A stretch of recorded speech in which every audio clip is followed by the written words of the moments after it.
going to be a methyl, so this is not chiral. So what does it actually mean that this molecule has one chiral center? So now that we have a chiral center, we could build two different versions of that molecule. One where the groups are arranged one way, and another that's the mirror image. These two versions are going to be called enantiomers. All right, it turns out I was pronouncing that wrong all along. It's actually called enantiomers.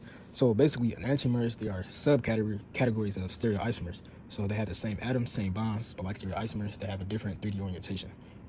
Now let's move on to how do we count stereoisomers? So let's say we're looking at a molecule with multiple chiral centers. How do we know how many stereoisomers it has? So we can look at the simple formula, which is 2 to the nth power, where n represents the amount of chiral centers inside the molecule. So if there was one chiral center, that'd be 2 stereoisomers. If it was 2 chiral centers, that'd be 4. If it was 3 chiral centers, that'd be 8, and so on. Now moving on to the next problem. Let's find out how many chiral centers there are in this, and then find out how many maximum possible stereoisomers there are in this. So let's look at the first carbon. We know this is a CH3, so we can cancel that out. This is a carbon. If you move right here, let's see, we have a methyl group attached, we have a fluorine group, a different string of alkyl chain, and then we have a hydrogen atom bonded.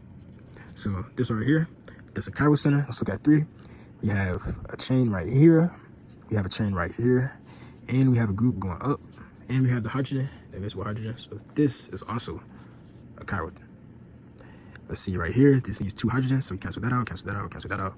Let's see, this right here, it goes left, it goes right, has a hydrogen, and it goes over here. So this is a chiral center. Same goes for this right here. It goes right, it goes over there, and it goes down, and invisible hydrogen. Let's look at these right here. This right here, that has a nitrogen atom connected to it. This is a chiral center because it goes left, right, and invisible hydrogen. Same goes for this, same goes for this, but not this. And let's look at these two right here. These both have 2 hydrogens, at minimum 2. This is a CH3, so we can cancel those out. So in total, there are 1, 2, 3, 4, 5, 6, 7 chiral centers inside of this group. All right, now that we know the number of chiral centers there are inside of the molecule, we need to figure out the maximum number of stereoisomers for the molecule. So we're just going to use the power rule, where 2 to the nth power, and it's the chiral centers, 2 to the 7th power, that gives you 128. So 128 isomers.